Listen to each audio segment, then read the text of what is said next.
Bonjour à tous. La Société toulousaine de philosophie est heureuse d'accueillir Éric Coulon pour nous parler d'un sujet important, celui du consentement, de la manière dont nous donnons l'accord à une chose et du lien que ça suppose entre deux consciences. Voilà. Alors je te laisse parler. Merci Christian. Alors bonjour à toutes et à tous. Alors je tiens tout d'abord à remercier la Société toulousaine de philosophie pour l'invitation. Voilà. Le titre de mon intervention est « Libérer le consentement ». Alors c'est à la fois une injonction, un programme que je vous propose et que je propose au fond de manière ouverte, qui ouvre sur deux perspectives.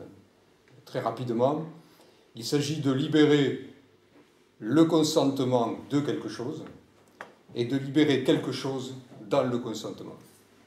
Ce quelque chose étant ce que j'appellerais un insoupçonné, quelque chose qui est généralement, très souvent insoupçonné par la plupart des personnes qui consentent.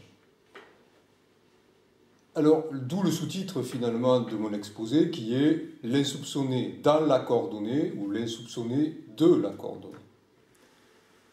Alors, pourquoi s'interroger sur le consentement?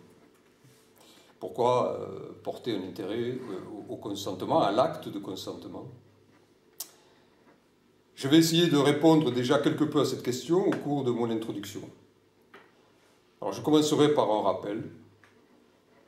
Du Moyen-Âge jusqu'à nos jours, le mariage, qu'il soit strictement civil ou religieux, a toujours été accompagné, tout au moins idéalement, d'une exigence de consentement mutuel et volontaire de la part des époux. C'est la marque, c'est le gage finalement du souci de la présence de l'amour réciproque. Dans les sociétés libérales modernes, le consentement entre les parties est devenu un attendu majeur des relations économiques et juridiques. À l'époque moderne, plus précisément en ce qui concerne le monde contemporain occidental, le consentement s'est imposé comme une revendication soutenue et diffuse. Ce monde occidental contemporain en a même fait un cheval de bataille, si je puis dire, dans de nombreux domaines. Par exemple, la psychologie, l'éthique, le droit, la santé, les revendications féministes, mais aussi la défense des enfants. Les valeurs d'intégrité et d'autonomie se sont imposées comme des arguments forts dans la défense de ces causes. Alors, compte tenu de toutes ces situations diverses et variées, il apparaît que le consentement se présente comme une dimension cruciale dans l'existence humaine, que ce soit celle des individus ou celle des collectifs. Nous devons donc lui accorder toute notre attention. Mais c'est là que s'impose un problème, puisqu'on peut légitimement se demander si c'est réellement le cas. Accordons-nous réellement, pleinement, toute la méditation, toute la réflexion que mérite l'acte de consentement? Plus précisément, avons-nous pleinement conscience de ce que recèle en profondeur cet enjeu anthropologique insigne qu'est l'acte de consentement? On peut aussi se demander si nous sommes conscients du caractère central, omniprésent et décisif de cet acte dans notre quotidien, comme dans la tournure que pourrait prendre notre existence. Alors vous doutez bien que, en ce qui me concerne, les réponses à ces questions sont négatives. Donc, ce que je m'attache ce soir à faire, c'est considérer de façon plus ouverte, plus approfondie, plus élargie ce problème du consentement. Donc je me propose de défendre l'idée que prendre au sérieux le consentement, le penser dans toute sa complexité et sa portée, et en faire un problème éthico-pratique d'envergure, c'est dépasser le seul champ culturel des droits positifs de l'individu. C'est aussi aller en deçà et passer au-delà des enjeux éthiques et pratiques immédiats et en vogue. La raison en est que... il y a deux raisons à cela. La première, c'est que l'acte de consentement n'est pas l'affaire seulement de quelques-uns, en relation avec des situations circonstanciées et déterminées, mais qu'il implique chacun d'entre nous, en permanence, avec des conséquences sérieuses.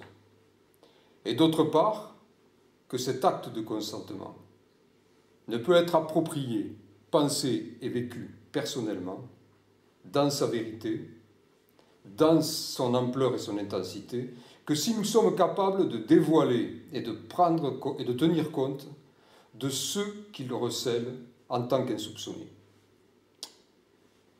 Cet insoupçonné pouvant se présenter à la fois comme la tâche ou le point aveugle qui enserre et conditionne l'être, ou au contraire comme un potentiel qui délivre et ouvre la question de l'être.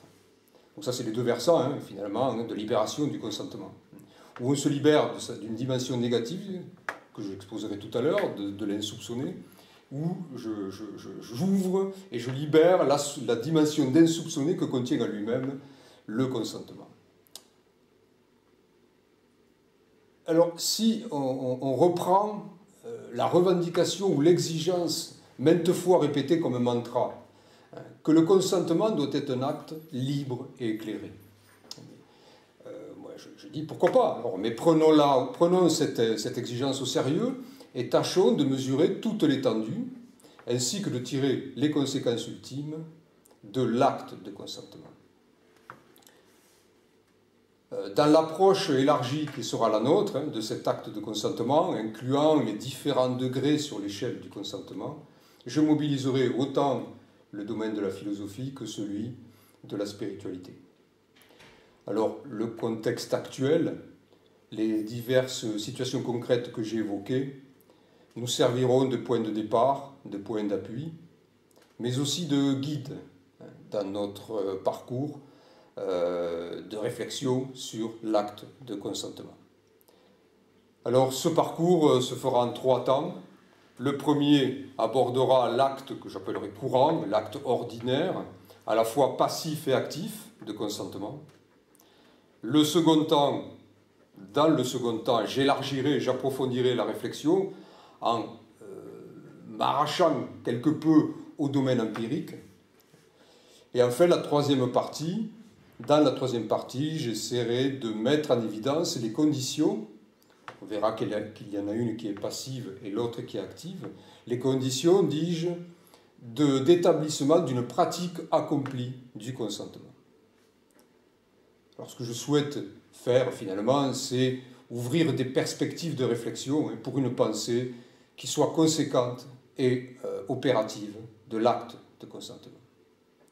Et dernier point de mon introduction, qui me paraît être important de mettre en évidence, c'est que je ne traiterai pas ici de la question du consentement pour autrui, comme par exemple dans le cas de l'exigence qui est demandée aux parents de consentir pour les enfants sur telle ou telle situation. Donc je n'aborderai pas ce point du consentir pour autrui.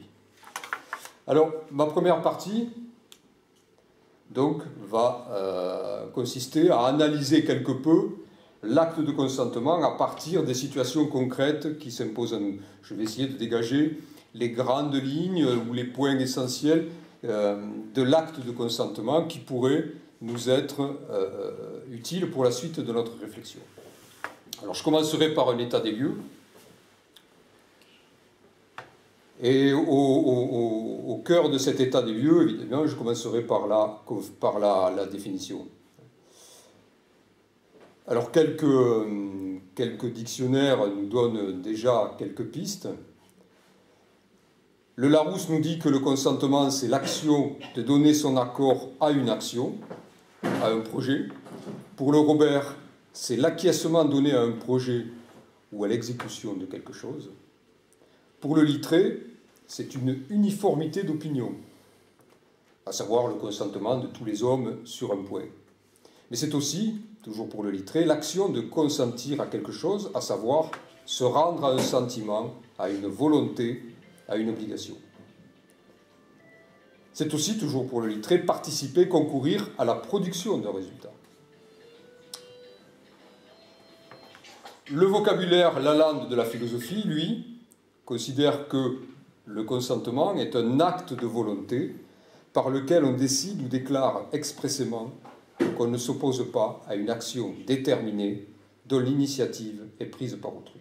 Alors, un petit point ici. Si l'on en croit le vocabulaire Lalande, il y a dans l'acte de consentement une décision volontaire et exprimée expressément, si je puis dire. Pour ce qui me concerne, je ne défends pas cette idée-là. Je considère que le consentement est aussi un état dans lequel se retrouve l'être humain de façon implicite, sans avoir à aucun moment explicitement affirmé, décidé et donné à travers la volonté un accord ou un désaccord. On le verra au fur et à mesure du développement de mon analyse. J'en veux pour preuve l'adage populaire qui est « qui ne dit mot consent ». Ou, d'une autre façon, on peut le dire d'une autre façon, si l'on réclame la liberté et l'éclairement dans le consentement, c'est bien qu'il y a un consentement qui lui-même n'implique pas une volonté explicite, n'implique pas une prise de décision affirmée ouvertement, et même, je dirais plus loin, c'est ce que je vais défendre, qu'il y a même un consentement qui est inconscient.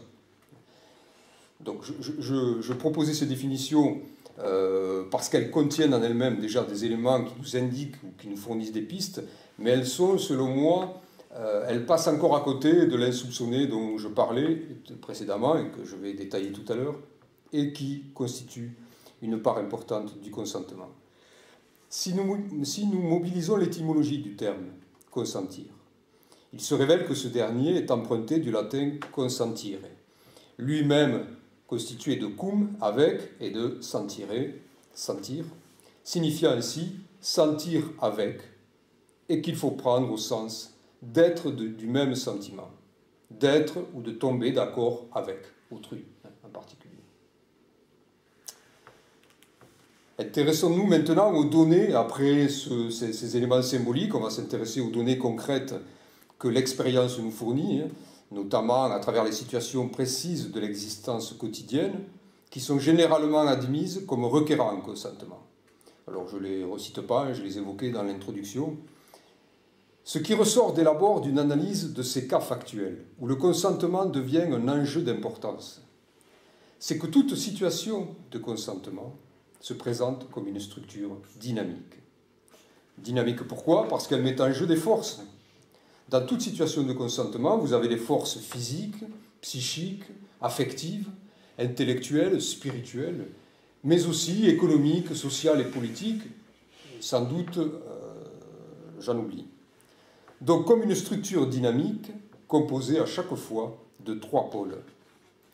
Premier pôle, l'action ou l'intention d'action provoquant la situation de consentement. Deuxième pôle, la présence de la personne destinataire de cette action ou de cette intention, et à qui revient la décision de consentir ou non à celle-ci. Et enfin, troisième pôle, la présence de l'autre personne à l'origine de l'action ou de l'intention d'action. Cette autre personne, qui va, on va le voir, qui va devenir le cœur finalement, sinon problématique, en tout cas décisif de la situation de consentement, c'est sur elle que je vais quelque peu m'attarder à présent, pour essayer de comprendre de quoi il s'agit. Donc dans les situations communes de consentement, on est toujours dans les cas concrets, là, où je peux me retrouver, dans les cas, disons, concrets, mais surtout les cas que j'ai évoqués et qui font l'actualité commune, notamment depuis quelques années. Donc dans les situations communes de consentement où je peux me retrouver, l'autre qui m'interpelle par l'action ou par l'intention d'action, l'autre qui a une visée particulière sur moi, est ce qu'on appelle l'alter ego, autrement dit, autrui.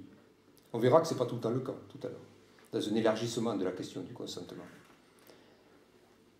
Dans cette situation, ou plutôt la situation de consentement, est donc une forme de la rencontre avec autrui. Ce dernier, autrui, fait alors preuve par cette action ou cette intention d'un intérêt à mon égard, quelle que soit sa nature et sa portée, à cet intérêt. Dans la situation de consentement, autrui, habité par un désir, porteur d'une charge, détenteur d'une autorité, ou tout simplement possesseur de compétences, prend alors l'initiative d'entrer en contact avec moi et de pénétrer mon champ d'existence. Qu'il me soit familier ou étranger, il est toujours, dans ce cas, celui qui est à l'initiative de la situation de consentement. Il en est même, peut-on dire, la cause. Quant à l'action engagée, le projet établi ou l'intention affichée par lui, ils en constituent sa raison d'être et représentent ce qui fait l'objet du consentement ou du refus.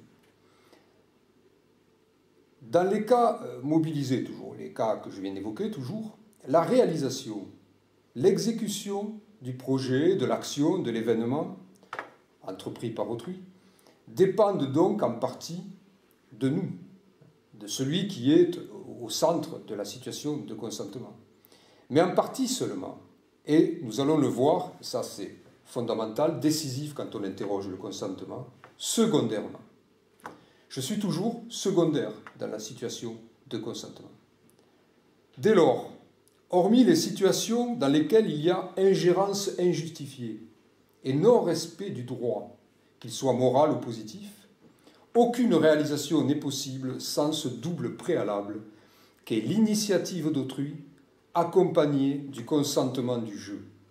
C'est-à-dire, pour le dire en termes plus philosophiques, sans la conjonction d'une hétéronomie, celle provenant d'autrui, et d'une autonomie, celle provenant du jeu qui doit consentir ou non.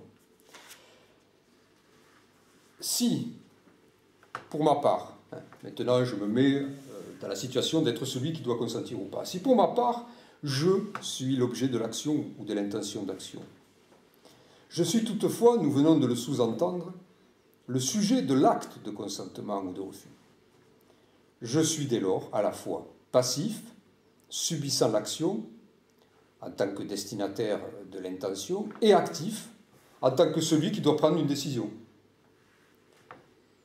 L'importance de ce sujet est en réalité toute relative. Certes, il est l'unique et principal intéressé, ainsi que le bénéficiaire de l'action.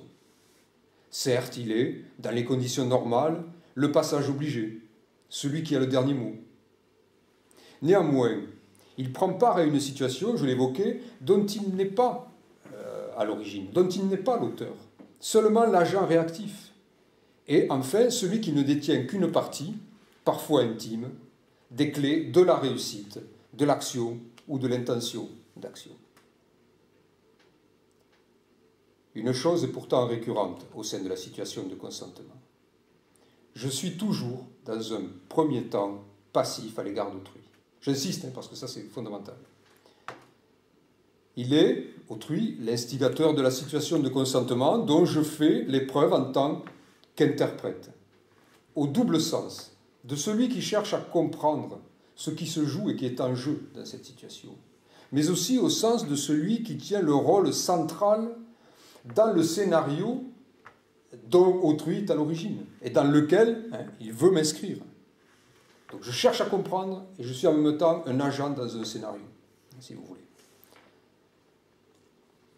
Ce qu'il faut alors retenir, c'est l'état de secondarité dans lequel je me retrouve.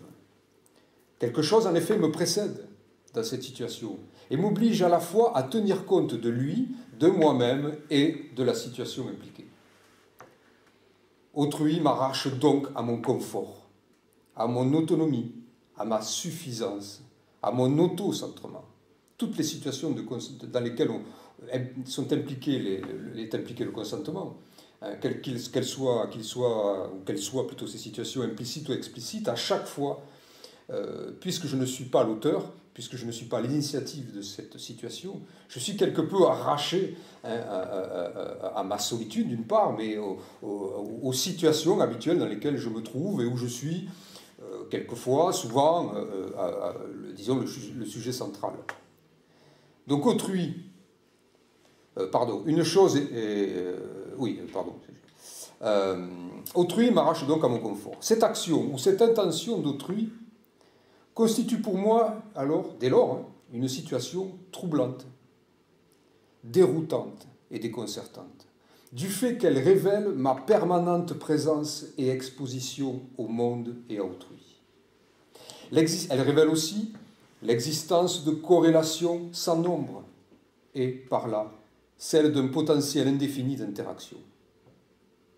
Dans cette situation de consentement, je ne maîtrise ni l'origine, ni le déroulement, ni même l'aboutissement, et y découvre la fragilité de mon existence, soumise aux influences et aux interventions innombrables. Je reviendrai là sur ce point tout à l'heure des influences. C'est très important à retenir. Quant aux enjeux particuliers que nous pouvons dès à présent dégager, ils forment un premier horizon d'idéaux dans notre cheminement. Il s'agit d'abord et principalement, pour le jeu appelé à consentir ou non, de prendre une décision qui soit bonne pour lui.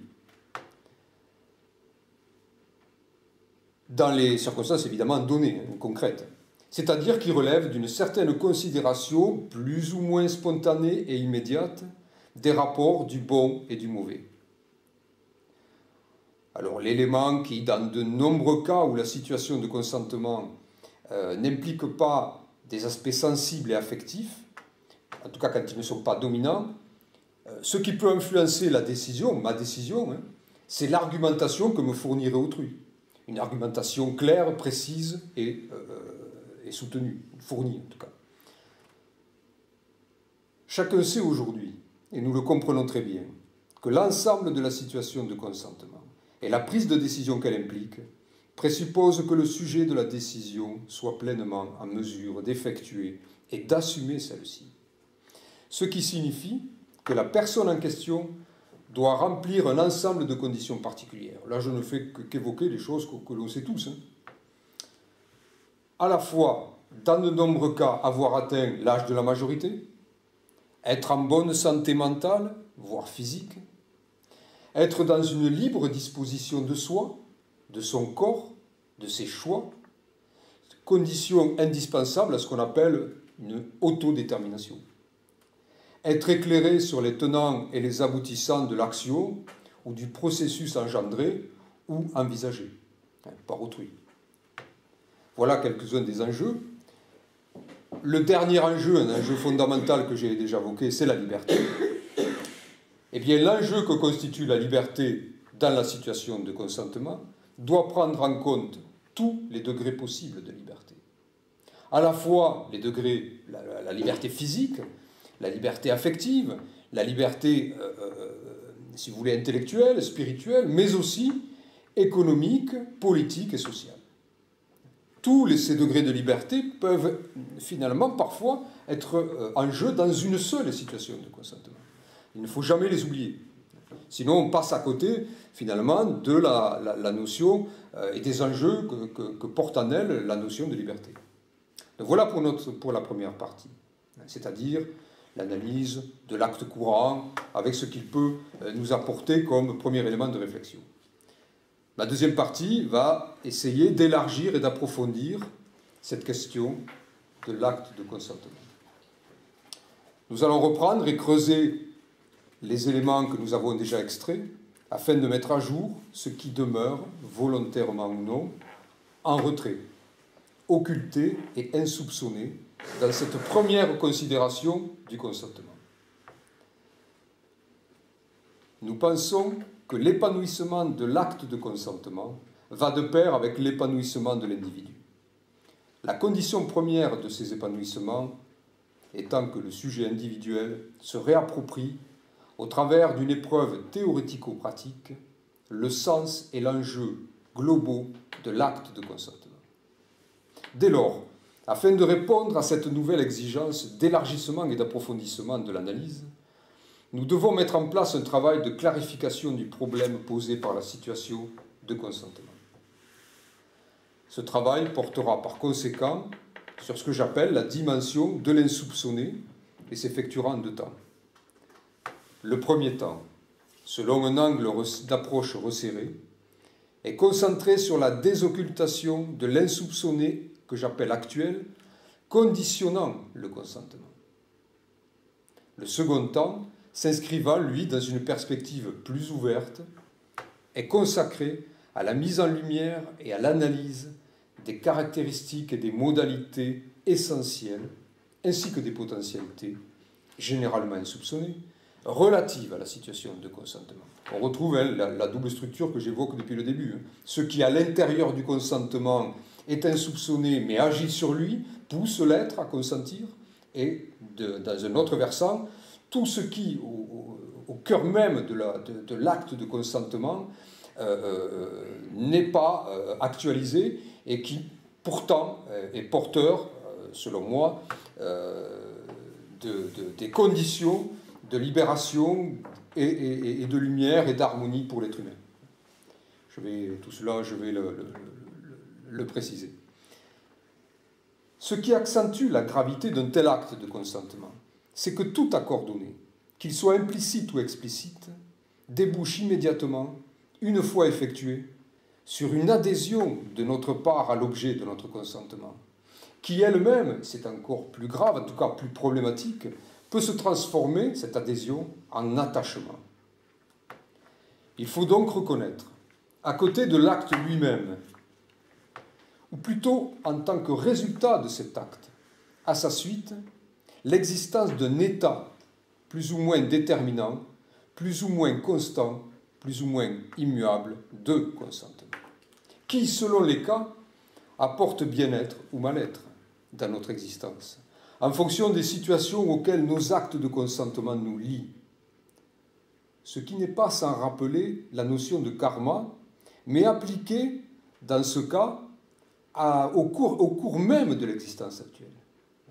Si je m'attache à telle chose, ça n'est pas neutre. Cela va avoir des effets tout au long de mon existence.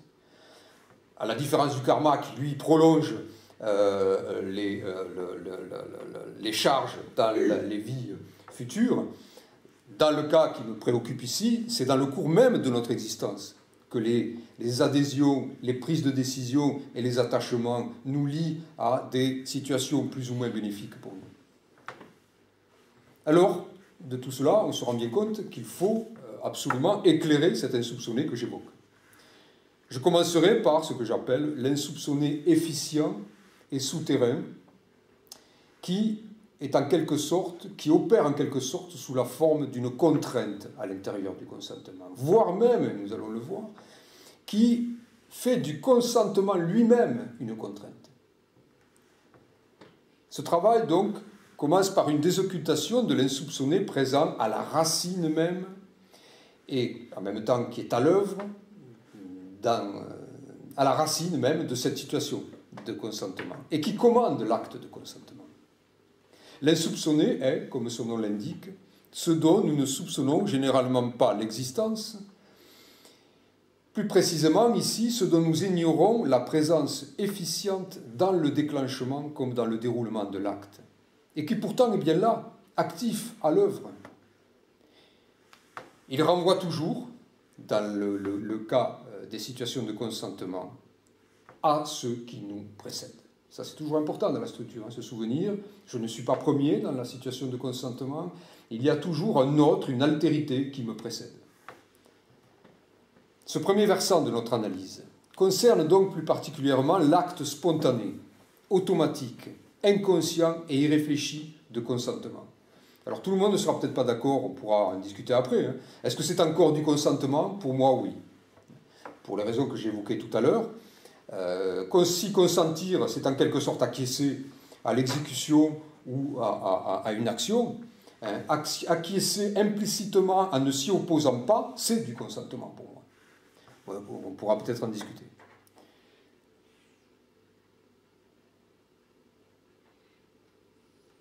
Donc ce type d'acte, spontané, automatique, inconscient, irréfléchi, est omniprésent, pour ne pas dire constant et continu dans notre existence. Nous consentons effectivement en permanence, sans le savoir, tacitement et selon une passivité indifférente et docile à nombre de réalités. Pour le dire d'une manière plus radicale, il nous faut prendre conscience qu'avant l'existence de l'insoupçonné dans l'acte de consentement, c'est la situation de consentement elle-même, prise dans sa totalité, qui constitue l'insoupçonné auquel nous sacrifions et dans la trame duquel nous sommes pris. Il n'est donc plus question d'acte, mais d'état de consentement. Cela signifie que le jeu, ainsi consentant, ne soupçonne pas cette situation de détermination, ce qui a pour effet de générer de sa part un consentement sans faille, sans rupture, ce qui est, vous comprenez bien, extrêmement critique, sensible, problématique, voire dangereux. Cet état de choses insoupçonnées est un non-dit majeur, car universel et destinal, aussi bien de l'existence individuelle que de la vie en société. Que nous consentions ou puissions consentir en effet en permanence selon un consentement aveugle, là est bien ce qui fait problème. Sans conscience de ce problème, et donc sans mobilisation de termes clairs, sans mise en œuvre d'un dire philosophique, venant nommer et dénoter cet insoupçonné, il n'est nullement possible d'y mettre un terme. Il demeure alors, ce que j'appelais dans l'introduction, le point aveugle, l'angle mort, non seulement de la situation de consentement, mais aussi de notre existence même. Consentir est donc un premier insoupçonné. La question est alors de savoir pourquoi consentons-nous ainsi. Une précision avant de répondre à cette question d'importance. Ce qui nous importe dans cette réflexion que je vous propose sur le consentement, ce n'est pas pour moi de dénoncer les formes multiples d'acceptation ou de non-résistance dont on peut faire preuve par habitude, par émoussement de sa sensibilité, par indifférence, par peur, par lâcheté, par impuissance ou par résignation, l'être humain, se trouvant confronté aux situations flagrantes de laideur, de risques majeurs, d'aberration ou, plus gravement encore, de souffrance, de misère, de malheur ou de barbarie. C'est important, mais ce n'est pas ce qui, pour moi, est le plus important. Ce qui est important, c'est de désigner les dynamiques et les structures immanentes à l'être humain, à l'être que nous sommes, à celui qui consent, et qui s'immiscent en lui et l'entraînent à consentir aveuglément, et quelquefois de façon pérenne.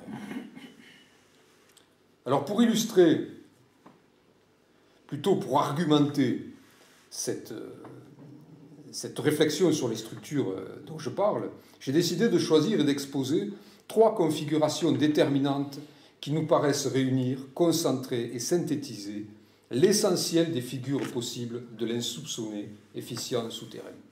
Alors là, je mobilise l'histoire de la philosophie.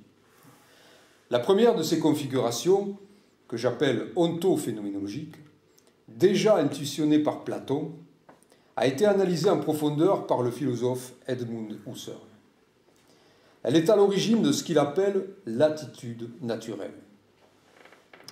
Si l'allégorie de la caverne décrit déjà, et de façon ô combien claire et puissante, la condition d'enchaînement des hommes, leur passivité, leur état d'acceptation de leurs conditions et leur fascination pour le spectacle des ombres inconsistantes se déroulant sous leurs yeux, cette situation qui est pour moi une situation de consentement passif, le plus bas degré du consentement, renvoie à une tendance anthropologique spontanée, elle-même explicable par la nature phénoménologique de notre rapport au monde. Autrement dit, par ce que Husserl nomme la structure intentionnelle de la conscience transcendantale, et qu'il évoque à travers une formule célèbre, en disant « toute conscience est conscience de quelque chose ». Du fait même, ce qui explique cette formule, du fait même que quelque chose, que ce soit, quelque phénomène que ce soit, apparaît toujours dans et par la visée de cette conscience même. Dès que vous avez une conscience particulière, il y a toujours, lié à cette conscience, un phénomène, ce que Husserl appelle un phénomène, c'est-à-dire quelque chose qui apparaît en même temps qu'elle. La conscience n'existe pas à vide pour Husserl. Et cela est évidemment le cœur du problème. Le mécanisme vicieux de cette tendance est alors celui-ci. Hypnotisé et ravi par le spectacle et le jeu de dupes, des formes constituées et hypostasiées par cette conscience elle-même, par notre conscience donc, et qui en retour l'aliène à notre conscience, nous perdons de vue la source active et créatrice de sens qu'est notre jeu transcendantal. Et en même temps, nous perdons de vue, d'une certaine façon, le monde concret de la vie, ce que le dernier Husserl appelle le Lebenswelt, où s'ancre notre expérience. Dès lors, envoûtés, nous croyons aveuglément à l'objectivité et en la primauté des systèmes de signification, des scénarios, des institutions, des rituels, des classifications et des jeux de rôle que nous constituons, que nous inventons et auxquels nous adhérons avec tout notre corps et toute notre âme. La seconde configuration, cette fois-ci de nature physico-psychique, repose sur les trois forces immanentes à l'être humain qui composent le triptyque de l'involontaire proposé par Paul Ricoeur dans son ouvrage intitulé « La philosophie de la volonté », notamment le tome 1, « Le volontaire et l'involontaire ». Donc ce triptyque de l'involontaire, il est constitué du caractère, de l'inconscient et de la vie.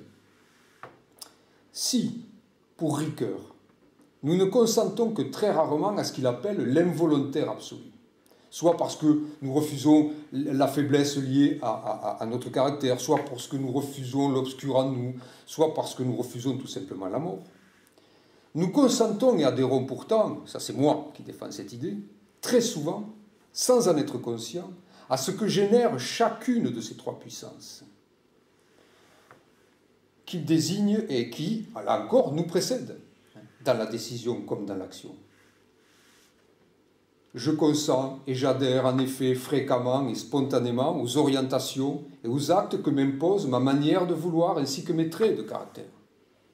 Je consens et j'adhère fréquemment et spontanément aux désirs et aux formes imaginaires que m'impose la part obscure de ma vie psychique.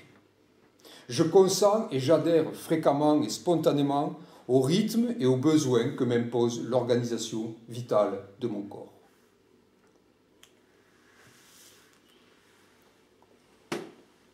Quant à la dernière de ces configurations, elle de nature socio-politico-économique, philosophes, sociologues, psychanalystes, écrivains et artistes ont maintes fois établi, au cours du XIXe et du XXe siècle, son existence et analysé ses mécanismes. Déjà, au XVIe siècle, Étienne de la Boétie, qui était encore un jeune homme à ce moment-là, il n'avait que 17 ans, dans son discours de la servitude volontaire, voulait attirer l'attention, et par là alerter, sur un phénomène particulier de consentement massif et récurrent, celui généralement accordé par les êtres au pouvoir politique, même sous son aspect le plus tyrannique. Nous avons affaire avec cette configuration à la forme la plus marquante et la plus profonde d'intervention de l'hétéronomie, au sens kantien, dans l'existence du sujet individuel conscient. L'autre, compris ici comme collectif, plus que comme individu. C'est-à-dire, selon les cas, comme la société, une institution, une instance de pouvoir ou une personne morale, qu'elle soit de droit privé ou public, peu importe. Cette structure collective cherche à pénétrer la conscience intime du sujet, tend à placer celui-ci sous son influence, à lui dicter sa loi, à lui faire intérioriser les contraintes, à obtenir son consentement, puis à orienter ses choix, ses désirs, ses décisions et, finalement, ses actes. Les trois domaines principaux d'où cet autre émane, dans ce cas-là, sont le champ social, le pouvoir politique, l'univers économique. Le premier domaine intervient principalement au travers de ce qu'on appelle en sociologie, mais en philosophie aussi, le socius, c'est-à-dire la composition sociale, la composante sociale du comportement et de la vie mentale d'un être. En nous, nous avons la société présente en nous, qui agit sur nous à travers ce qu'on appelle le socius. Le second et le troisième biais par lequel interviennent le monde politique et le monde économique, c'est notamment, en particulier, et aujourd'hui principalement, les médias. Si tous les trois cherchent le consentement du plus grand nombre, leurs mobiles diffèrent. L'unité, la stabilité et la pérennité pour le domaine social. L'obéissance et le maintien en place pour le pouvoir politique. L'enrichissement et la consommation pour les acteurs économiques. Dans le cas où l'opération de cet autre est volontaire, il est alors question de manipulation, d'instrumentalisation du sujet, au moyen de techniques et de méthodes inspirées notamment des recherches en psychologie sociale. Il s'agit alors de réduire les individualités et de les fondre dans une opinion publique uniformisée dont on veut susciter le consentement et qui doit répondre favorablement, en toutes circonstances, aux dictates et attentes de cet autre. Cette configuration fonctionne alors comme propagande et conditionnement, conduisant à l'aliénation du sujet, et donc à la perte de sa liberté, mais aussi à la perte du contact avec ses ressources intimes propres. Elle a été ouvertement dénoncée et considérée comme fabrication du consentement, selon l'expression proposée par Edward S. Herman et Noam Chomsky. Donc voilà pour l'insoupçonné dans son versant, je dirais négatif, en tant que puissance de conditionnement, aussi bien de la situation de consentement général que de telle ou telle situation dans laquelle je me retrouve dans le quotidien. Je vais à présent m'intéresser à ce que j'appelle l'insoupçonné constitutif de toute situation de consentement, même positive. Donc là, dans le cas dans cette partie-là, c'est à la fois une dimension neutre que je vais évoquer, en ouvrant progressivement vers une dimension positive du consentement. Il est question à présent, donc, dans cette seconde étape de libération du consentement, d'aborder le consentement au travers d'une réflexion portant sur ce qu'il est essentiellement, mais qui très souvent nous demeure insoupçonné. En parallèle à l'impératif d'être éclairé dans le consentement, ça c'est ce que réclame tout le monde, être éclairé dans le consentement. Il faut aussi imposer la nécessité d'être éclairé sur le consentement. Ce qui revient à mettre à jour, à côté de l'insoupçonné dans le consentement, l'insoupçonné du consentement. Pour le dire vulgairement, pour s'affranchir soi-même, il faut être affranchi sur le consentement. Il faut pour cela faire usage de ce qu'en philosophie nous appelons l'entendement. En tout premier lieu, dans sa fonction de discernement, afin de parvenir au-delà de l'alternative stérile qu'a exposé Ricoeur, d'un côté l'excès de consentement dans l'orphisme, de l'autre le défaut de consentement dans le stoïcisme. Donc au-delà de cette alternative, il faut être capable de distinguer entre le consentement possible et le consentement actuel, celui implicite et celui explicite, entre nous et ce qui est déjà en cours de réalisation avec nous, par nous, au travers de nous, entre ce qui est en suspens dans l'attente de notre accord et ce qui, déjà effectif, ne parviendra toutefois à son acmé qu'avec notre accord, entre ce qui est nécessaire et ce qui est contingent, entre ce que nous ne pouvons éviter et ce que nous pouvons écarter ou avec quoi un jeu est possible. Distinction sur laquelle les stoïciens, tout au moins sur le plan cosmique, ont mis l'accent et dont la connaissance constitue pour eux une forme de sagesse. Entre ce à quoi nous accordons une priorité et ce que nous estimons secondaire. Entre ce avec quoi nous nous accordons et ce que nous rejetons catégoriquement. enfin entre ce qui est bon et ce qui est mauvais. Il s'agit au fond d'opérer un tri parmi les dépendances, les influences et les nécessités qui forment un réseau serré de puissance au sein duquel nous sommes insérés.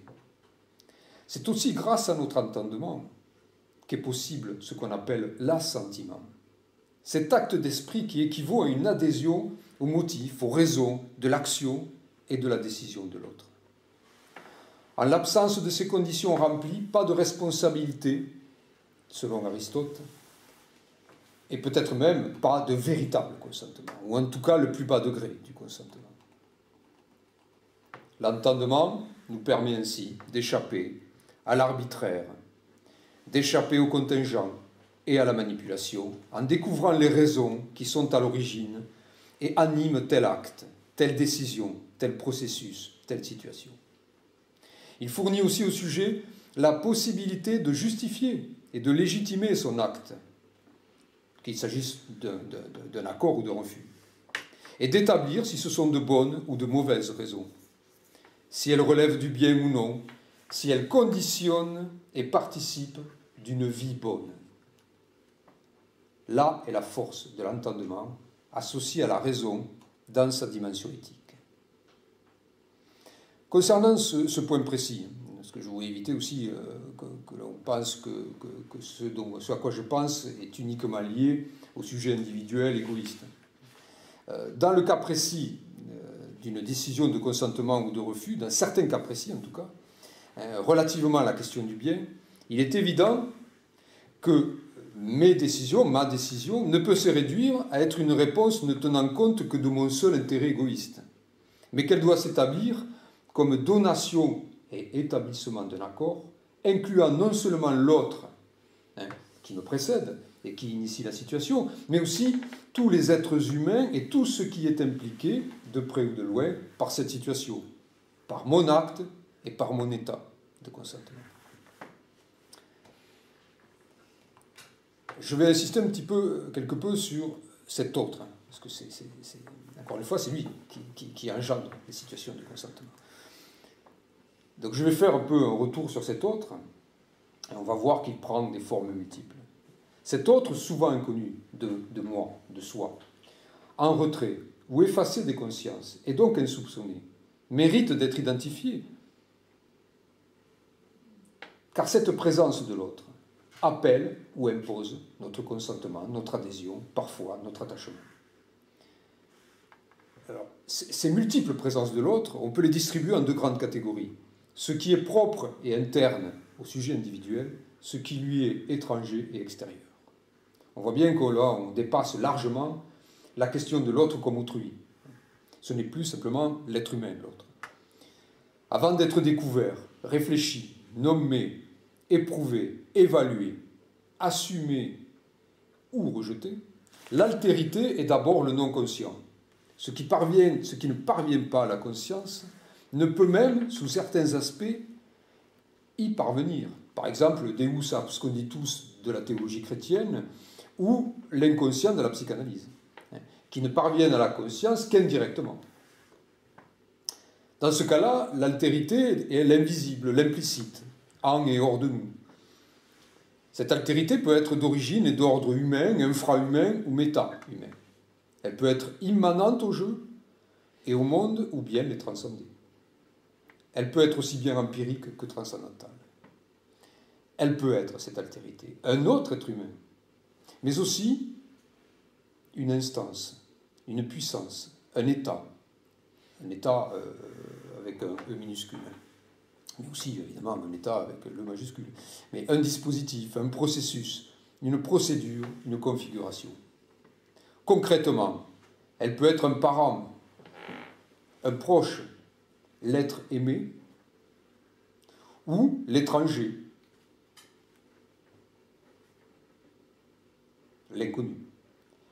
Elle peut être l'ami, ou ce que j'ai appelé le socius, la civilisation ou la culture, Dieu ou la nature. Je mets ou, mais c'est ou et. L'être total ou le devenir. L'État, là avec un E majuscule, ou l'entreprise. Le contingent ou le nécessaire. La condition ou l'essence. L'origine ou la fin, le passé comme l'avenir. Cette altérité peut s'imposer sous la forme d'un tropisme, d'une pression, d'une logique de domination, d'une éducation, d'un règlement, d'une loi, d'un atavisme, d'une histoire, d'un destin. Ce qui est important de retenir, c'est que moins qu'elle-même, ce qu'elle propose ou impose au sujet, l'autre, c'est pas lui qui l'impose dans sa présence. Il l'impose évidemment dans sa présence, mais c'est pas ce qui lui importe seulement. Ce n'est pas de s'inscrire en tant que tel, en tant que présence pure dans la sphère de l'autre. Donc moins qu'elle-même, ce que cette altérité propose ou impose au sujet et à son consentement, c'est une réaction, c'est une action, c'est un changement, c'est un état, c'est une idéalité, ça peut être aussi un horizon, ça peut être un projet, qu'il soit chimérique ou réel. Dès lors, ce qui est important aussi là de retenir, c'est que très souvent est présent dans toute situation de consentement au sein de laquelle le jeu se trouve pris, et par rapport à laquelle il doit prendre une décision, quelque chose comme une promesse. Que j'en sois conscient ou pas, que le jeu en soit conscient ou pas, que cette promesse soit sincère ou faussée, promesse de tranquillité, de plaisir, de paix, de bonheur, de joie, de mieux-être, mais aussi d'éveil, d'épanouissement ou de changement positif, quel qu'il soit. C'est souvent cette promesse qui arrache plus ou moins consciemment notre consentement. C'est cette promesse qui fait que l'on s'attache à l'autre, que l'on s'attache à ses actions, à ses paroles. Donc l'entendement doit nous permettre, par retour sur les raisons d'être de l'action, de découvrir finalement ce qui se cache derrière la promesse.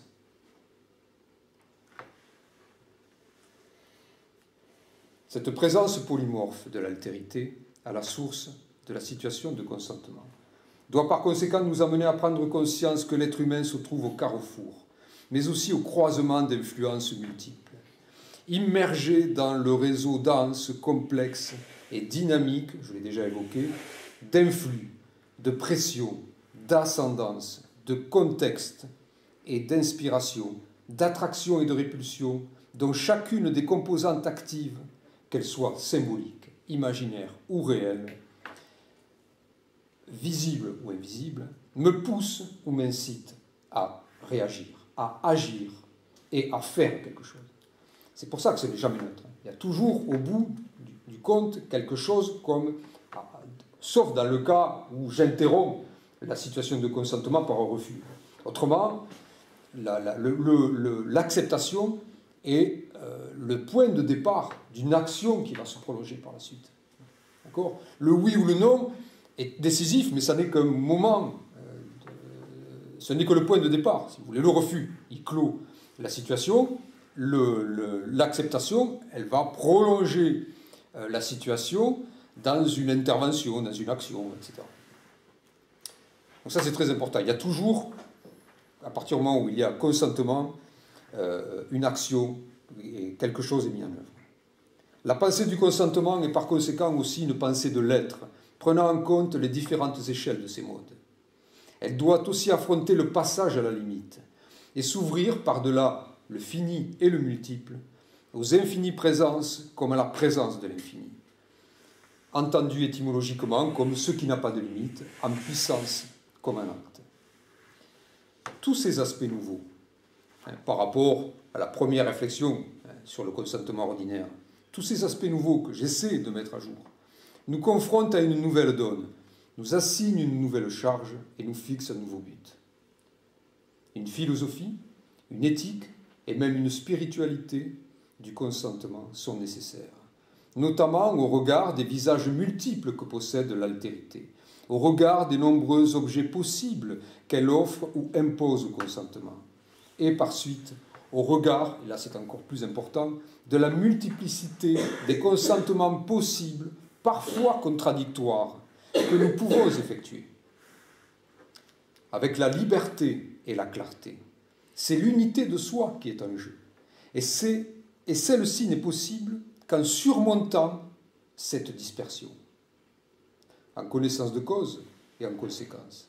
Il ne s'agit plus de consentir aveuglément ou sous persuasion, dans l'indifférence, à ce qui se présente comme à ce que l'on nous présente comme allant de soi.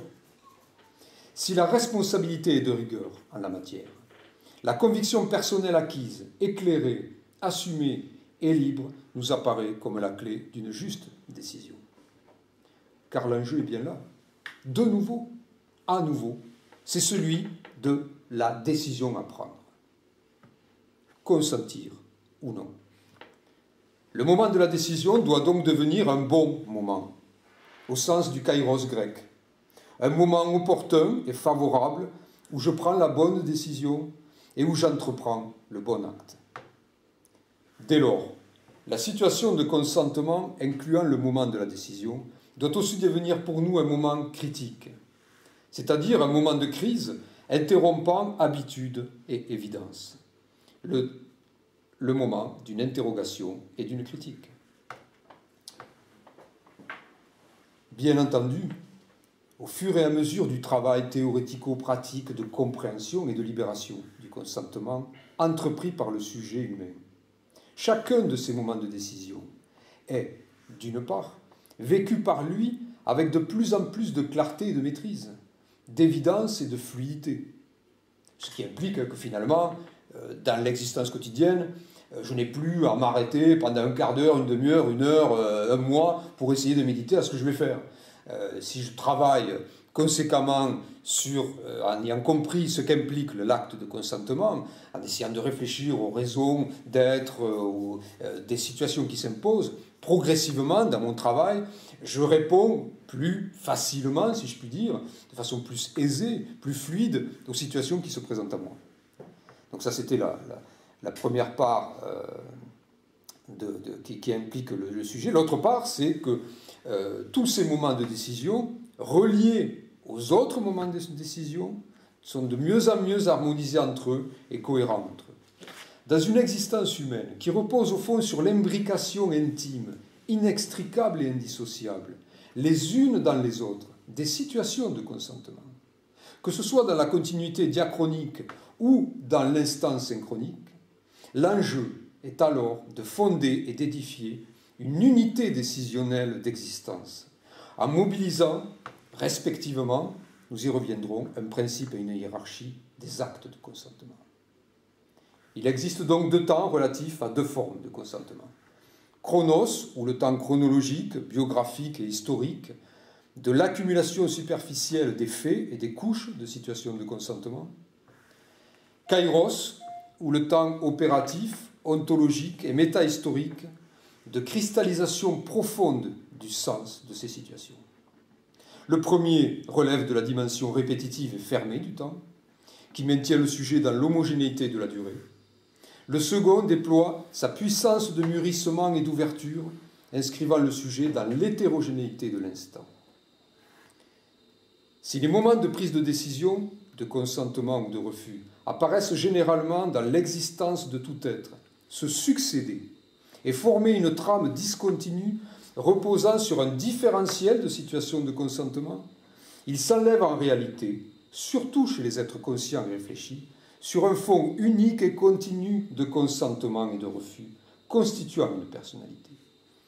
Cette tonalité personnelle, sous-jacente et dominante de consentement, est un véritable état intime et permanent, un mode d'être au monde propre à chacun, une tendance décisionnelle intégrale et personnelle, se rapportant et s'appliquant différemment aux multiples domaines et situations d'expérience.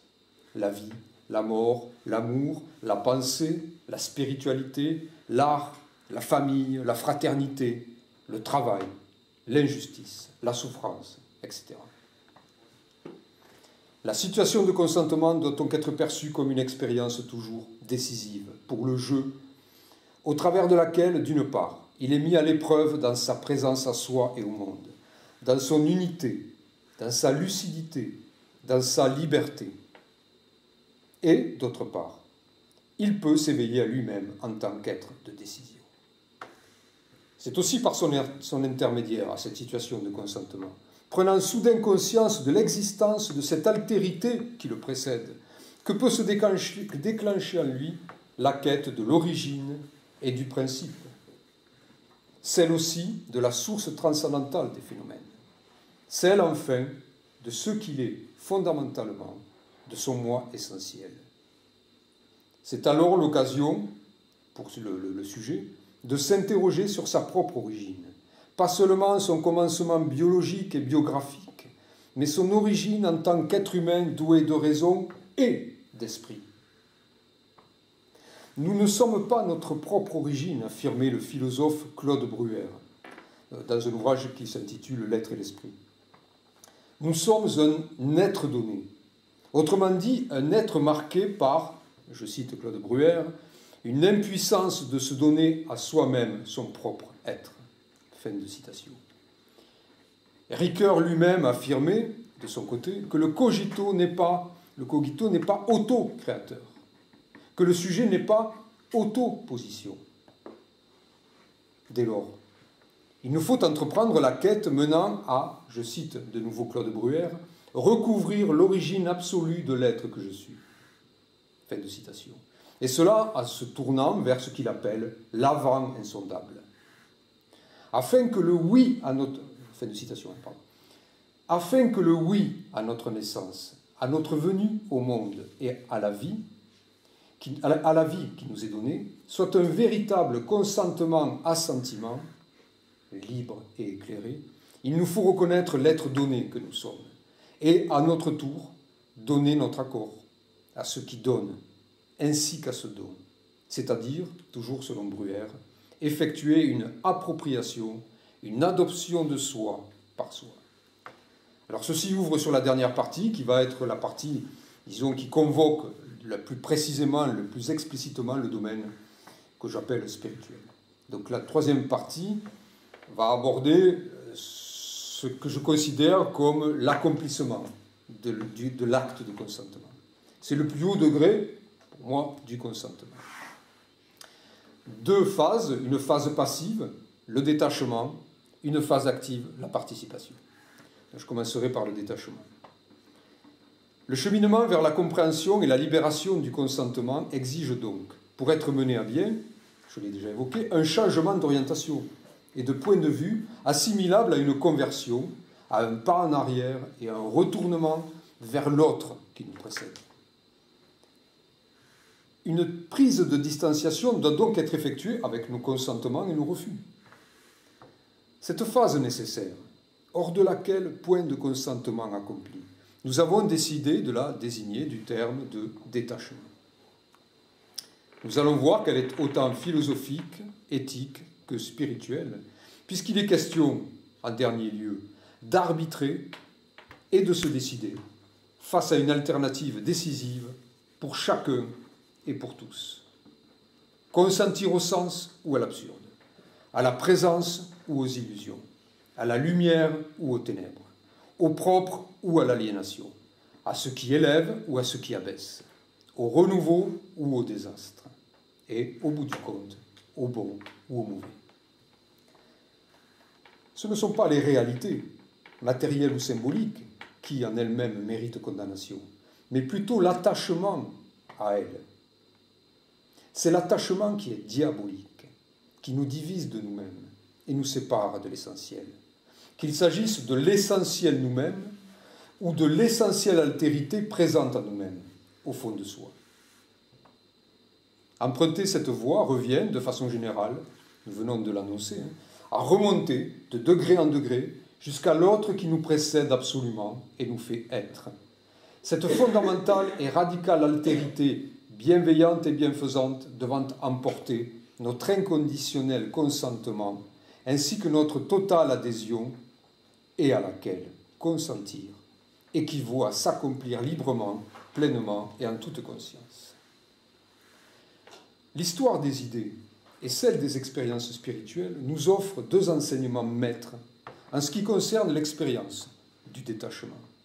Deux penseurs, deux hommes d'esprit, nous en ont effectivement délivré les clés et montré les arcanes, chacun selon sa propre perspective, religieuse pour l'un, phénoménologique pour l'autre. Il s'agit de Maître Eckhart et, de nouveau, d'Edmund Husserl.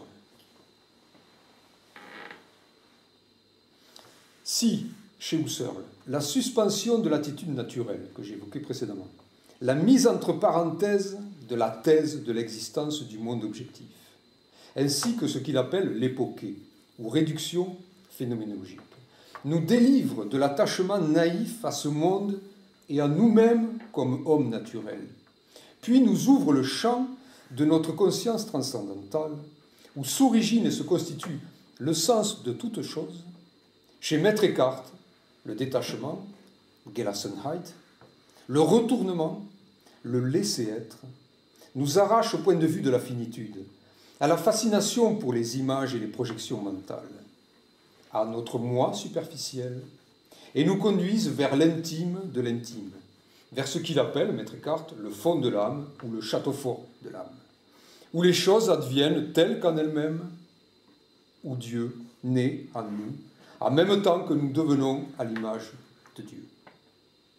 En n'excluant évidemment pas les différences de fond qui existent entre leurs pensées et leurs œuvres respectives, nous prenons toutefois le parti de déceler entre elles, en vue toujours d'une libération et d'un épanouissement du consentement, nous voulons déceler une convergence et une complémentarité. Je ne suis pas le premier à le faire, hein, cette idée de complémentarité entre Husserl et Maître Eckhart. Et là, pour le coup, je ne suis pas très original. D'autres penseurs l'ont fait. Je les mobilise simplement dans le cadre de la question qui me préoccupe. Il est en effet possible de considérer la conversion phénoménologique transcendantale comme une phase à la fois de rupture opérée dans le consentement efficient, permanent et inconscient, celui que j'ai ouvertement dénoncé précédemment. Elle est aussi une phase de refus des fascinations objectivistes et positivistes, mais dans le même temps, elle est aussi une phase de découverte, en amont du monde et du moi, de la dimension transcendantale en laquelle la conscience fait l'expérience du recueillement sur soi, de la purification des représentations mondaines, de son ouverture et de son attention aux choses se manifestant d'elles-mêmes, et enfin, de son pouvoir d'édifier le sens. Cette phase, la phase phénoménologique, elle peut être complétée par l'expérience du détachement écartien, elle-même entendue comme acte de dépouillement de soi, de purification des images et des désirs, et de consentement à l'autre absolu qui nous précède, et précède toutes les altérités relatives qui nous précèdent et que nous pouvons rencontrer au cours de notre existence. Il y a, si vous voulez, un précédent ultime, si je puis dire. Ni l'une ni l'autre pensée ne prône le renoncement à la vie, la fuite hors du monde ou la négation de la chair. La pensée de Husserl décrit seulement l'abandon du moi naïf, pendant que celle des Descartes loue l'abandon à Dieu. Elles font signe toutes les deux vers l'épreuve d'une altération féconde de soi, conduisant à soi-même comme un autre, et pour Maître Eckhart, vers l'autre comme soi-même. Elles forment ensemble la matrice d'un consentement accompli, à savoir le consentement à la renaissance spirituelle de soi, philosophique pour l'un, théologique, divine, chez l'autre. Mais pour nous, les modernes occidentaux, les contemporains occidentaux d'aujourd'hui, pour les tarvenus que nous sommes, comme dirait l'autre, une des conditions majeures de réalisation du détachement est la remise en cause de certains rapports théorético-pratiques, en grande partie constitutifs de la modernité, entretenus avec la volonté. Ce vers quoi nous faisons signe, ce que nous voulons dire par là, c'est pas de rejeter purement et simplement la volonté au profit d'un involontaire quel qu'il soit, tentation irrationnelle d'un irrationnel qui a séduit beaucoup de philosophes et d'artistes à la fin du XIXe siècle et au début du XXe siècle. Il ne s'agit pas de cela, mais de dénoncer une attitude irresponsable relative à une survalorisation et à un usage dévoyé de la volonté. Concernant ce rapport moderne à la volonté, de la même façon que la raison ne peut être ni réduite au statut de simple ratio, ni instrumentalisée à des fins strictement utilitaires et mercantiles, la volonté ne peut être enfermée dans la clôture anthropologique et être placée au service d'un projet prométhéen de domination et d'exploitation du monde, mais aussi des hommes. Au sein de l'histoire des idées, le basculement s'opère avec Descartes, qui place la volonté humaine et l'action volontaire, d'une part, au centre du projet humain d'habitation du monde, et d'autre part, au-dessus et au-devant de tout consentement à la nécessité extérieure. Pour autant, chez lui, la volonté, dont la puissance est infinie et se trouve rattachée à la raison, demeure encore relative à Dieu et reflète son infinité, ce qui l'inscrit encore dans le domaine du mystère. Une étape pourtant supplémentaire est franchie par la conception kantienne de l'autonomie de la volonté et de la raison humaine. Celles-ci, la raison et la volonté, trouvant exclusivement en elles-mêmes, et non plus en la cité, en l'ordre cosmique ou en Dieu, la légitimité et les raisons de légiférer, de juger et d'agir. La boîte de Pandore de la modernité était ainsi ouverte. Dès le moment où le vouloir humain fut soumis à la seule mesure humaine, devint son propre mobile et sa propre fin, fut idolâtré et, à la fin, prit la forme exclusive et répétitive de l'affairement, de l'activisme, du productivisme, du désir de maîtrise, de la recherche de bien-être, de reconnaissance sociale, de pouvoir, de réussite et de richesse, l'être humain, contrairement aux apparences, contrairement aussi aux espoirs soulevés, a consenti à sa propre aliénation et aux logiques de l'immonde, à l'emprisonnement dans l'immanence la plus fermée, la plus sombre, la plus pesante et la plus stérile. En un mot, à sacrifier à l'altérité ténébreuse. Cette situation est ô combien amplifiée et intensifiée lorsque nous consentons inconsidérément, démesurément, à la mobilisation technique et technologique.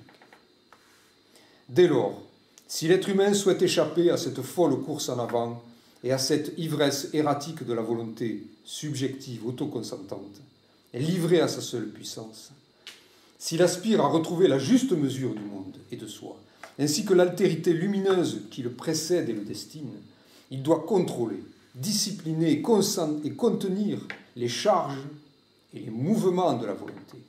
C'est-à-dire, d'une part, ne plus vouloir aveuglément, dans un retournement de la volonté sur elle-même, mais au contraire, retournant le vouloir sur lui-même, vouloir ne pas vouloir, et d'autre part, consentir et se placer sous l'autorité d'un principe fondateur surhumain et surnaturel, primordial et universel. Proche en cela de ce que la philosophie orientale taoïste appelle le non-agir ou non-intervention, le vous-veille, conduite qui n'a rien d'une inaction ou d'un refus, mais consiste à entrer en conformité avec l'ordre cosmique originaire, avec la voie, le Tao, universel, cette démarche toute occidentale, attention, je ne prône pas nécessairement le Tao, mais en tant que voie occidentale, il y a mobilisation de l'entendement et de la raison, d'une certaine raison. Donc cette démarche occidentale équivaut, pour reprendre une formule de Raymond Abellio, à prendre part sans prendre parti. Face aux possibilités qui se présentent en permanence à nous, il s'agit à la fois de s'éveiller à l'interdépendance universelle, notion abélienne, et de consentir à ne plus consentir aux logiques volontaristes, quelles qu'elles soient, même celles pavées de bonnes intentions. Et Dieu sait qu'il y en a, en particulier de nos jours, car elles aboutissent toutes à forcer, à provoquer, à arraisonner, dirait Heidegger, l'advenu des choses et leur cours. Ce qui ne fait qu'entretenir, aggraver les situations critiques, alors qu'il faut laisser ces mêmes choses s'exprimer d'elles-mêmes dans leur nature et leur rythme. Donc je terminerai avec la phase de la participation, ce que j'appelais la participation, ou l'apothéose du consentement. Donc ce second geste salutaire après le détachement, il conjoint l'ouverture infinie de notre être et le consentement sans réserve de notre conscience à ceux qui les précèdent, les fondent, les dépassent et les transcendent absolument. À ce qui fait de chacun des êtres humains non seulement un être de chair, mais aussi un être d'esprit.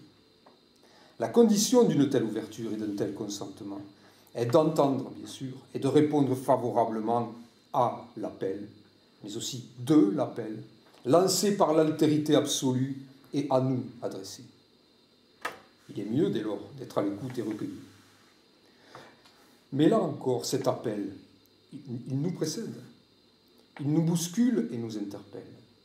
Autrement dit, l'initiative du changement, elle ne vient pas de moi, ni de ma conscience, ni de ma volonté. Il n'est pas question, là encore, de croire à ou de tabler sur une provocation possible, soit de la manifestation de l'autorité majuscule, de l'autre absolu, soit de la relation que nous pourrions entretenir avec lui ou avec elle, à partir de dispositifs ou de techniques magiques, mystiques ou psychédéliques.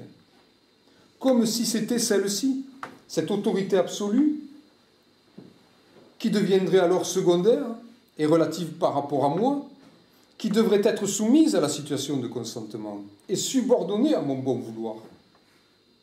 Attention à ne pas renverser l'ordre des prééminences.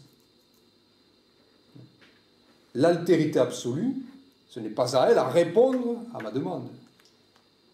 Nous sommes encore dans une situation de consentement. Elle est toujours déjà là en train de m'interpeller. Je pense souvent, je ne l'ai pas placé ici, parce qu'il m'a fallu diminuer ce que j'avais écrit, c'était très long. Je pense toujours à la pensée, je crois, 553 de Pascal. Tu ne me chercherais pas si tu ne m'avais déjà trouvé. Et j'ai déjà trouvé parce que ce que j'ai trouvé est déjà en moi et m'appelle, m'interpelle depuis toute éternité.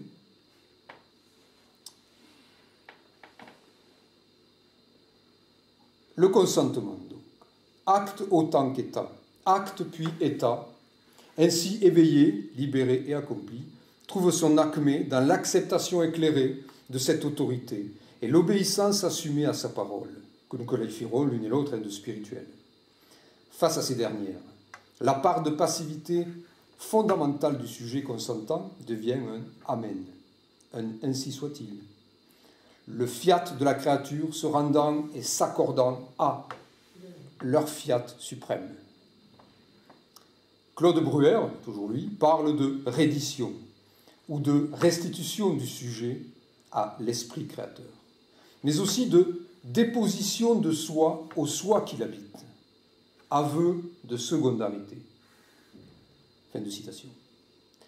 Peut-être le oui de Marie à l'ange annonciateur Gabriel est-il la marque humaine emblématique de ce consentement inconditionnel et ultime à l'autre.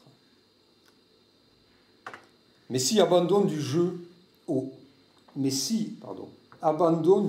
il y a au il souverain. Les deux ne deviennent pas pour autant un. Le sujet ne perd pas sa singularité. Ce désistement, cette déprise du moi et d'un certain usage de la volonté n'est nullement assimilable à une fusion mystique abolissant parole et intelligence du sujet appelé et consentant. Ce geste, prolongeant et couronnant celui de la remise en cause du volontarisme et de l'engagement mondain, devient pour le sujet du consentement accompli une épreuve de pauvreté spirituelle, autrement dit d'acceptation de sa secondarité et de sa fragilité d'être humain, de dénuement, d'abaissement et d'humilité devant la préséance et la grandeur de cette altérité, autorité spirituelle souveraine, d'exposition confiante à son ordre et à son dessein. Dès lors, à partir de la radicalité de cet accord, donné à l'autre majuscule, un contre-engagement, ce qu'avec Paul Ricoeur, mais aussi Louis Lavelle, peut-être ce nom dira-t-il quelque chose à certains d'entre vous, qui aujourd'hui est totalement méconnu, mais aussi Raymond Abellio, nous baptiserons du nom de participation, à savoir la part active, cette fois-ci, du consentement accompli. Un contre-engagement, donc, peut se déployer. Cela signifie, pour employer les mots de Lavelle, faire coïncider nos actes avec l'acte majuscule total. Or, il écrit des choses de cet ordre-là, en particulier dans 2 livres. L'un s'appelle « Le système de la participation » et l'autre « La présence totale ». Je termine. On comprend dès lors que cet accord donné à la source souveraine de l'être et du devenir est la véritable condition fondamentale de tout consentement intégral donné à la vie et à ses manifestations, quelles qu'elles soient, comme de toute entente avec l'ici-bas, avec la création, avec nous-mêmes et avec autrui. La réconciliation libre et éclairée, c'est-à-dire le consentement reconquis et accompli, et non pas seulement subi et passif, du sujet avec le monde, avec soi-même et avec autrui, avec ce que nous avons appelé les nécessités inférieures, passe donc par la conciliation avec l'autorité transcendante majuscule, avec la nécessité supérieure, qui en est l'origine souveraine. Décrivant ce qu'il nomme le chemin du consentement, Ricoeur qualifie ce de détour, de bond de l'existence à la transcendance, produisant un décentrement, ce passage obligé par le consentement donné à la transcendance afin qu'ait lieu le consentement pleinement conscient et pleinement assumé, donné à la totalité de ce qui est. Il faut consentir à la transcendance, au fond, pour consentir par la suite, en même temps, à toute l'immanence, à toute la création, à tout ce qui se présente à nous. Dire oui à l'autre majuscule et au tout dont il est l'origine, c'est alors accepter ma participation au tout, mais aussi que le tout s'impose à moi de différentes manières. Consentir ainsi, c'est finalement donner son accord personnel à l'entrée dans l'accord d'ensemble universel, commandé par l'autorité majuscule. C'est retrouver l'interpénétration des niveaux d'être, des énergies, des souffles, des rythmes, des lumières, des flux, dans l'unitotalité de la manifestation. S'étendre vers l'entente et le consensus, qui est de même étymologie que consentement. Consensus, c'est-à-dire être du même sentiment. Donc l'entente et le consensus avec tout autre, c'est-à-dire tendre vers la compréhension mutuelle et la concorde, aussi bien affective qu'intelligible. Et je terminerai par une phrase qui va inclure une citation de Paul Ricoeur. Dans cet état achevé de consentement, découvrir le tout, déclare Ricoeur, comme chiffre de la transcendance, n'est plus choisir, ce n'est plus agir, ce n'est même pas consentir, c'est admirer, c'est contempler. La contemplation, l'admiration sont le détour du consentement. Fin de citation et fin de mon intervention. Merci à vous.